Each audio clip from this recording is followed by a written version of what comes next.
the body's intelligence.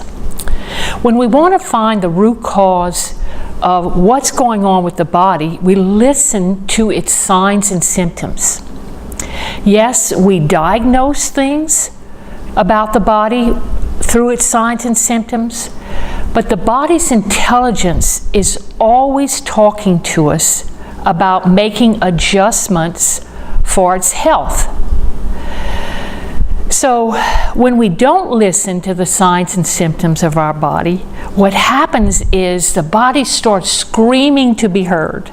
And what I mean by that is the symptoms get worse. The body starts screaming louder, the symptoms get worse so that we can make changes.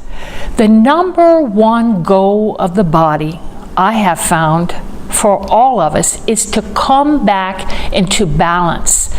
And we call that homeostasis. So the body's number one goal is to come back into balance. The body is so intelligent. A lot of times we say, what's wrong with our body? It's not working for me. What happened to it? You know, and so we start blaming the body, but all the body's trying to do is, through its intelligence, show us what we need to do to contribute to the balance and the health of the body. Someone who complains about abdominal weight gain and insomnia, let's say these two together, and so they start doing more exercise because they think that that's going to help the abdominal weight gain. And in fact, the body's pointing to something completely different. During stress, we release a lot of stress hormones. Cortisol is a stress hormone. We can have abdominal weight gain with that. Also, when you're releasing adrenaline, when you're always on, you can be like in a fight or flight mode, and your nervous system is constantly on, and it's difficult to sleep. So that points to stress. The body's intelligence is pointing to a different lifestyle, maybe, that the body's releasing a lot of stress hormones, and it's telling us to slow down. It's telling us to use tools like meditation or yoga to slow the body down. And when that body slows down, then there's not as much as a release of the stress hormones. And then the symptoms go away. You start to sleep better, and the abdominal girth goes down as well. One more example would be a diabetic might have elevated blood sugars in the morning, only in the morning. Well, what's wrong with my body? What's going on with my body?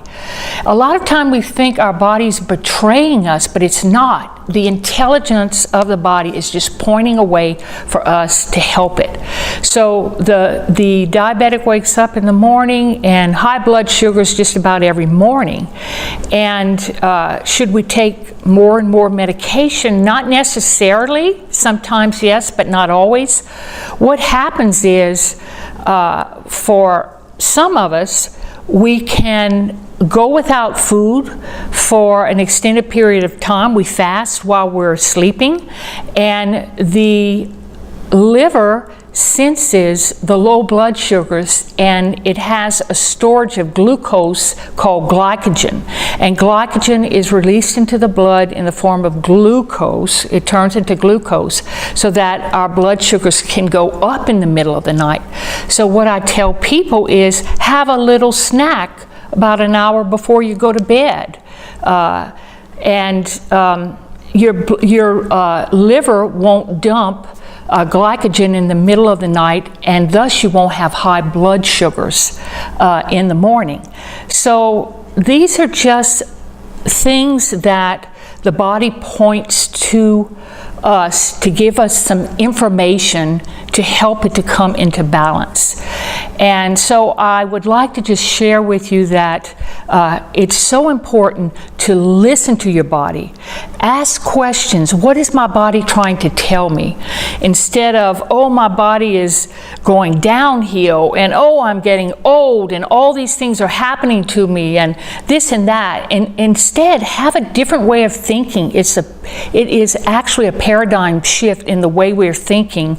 And instead of thinking your body is betraying you, think about the intelligence of your body showing you how to bring it back into balance and homeostasis.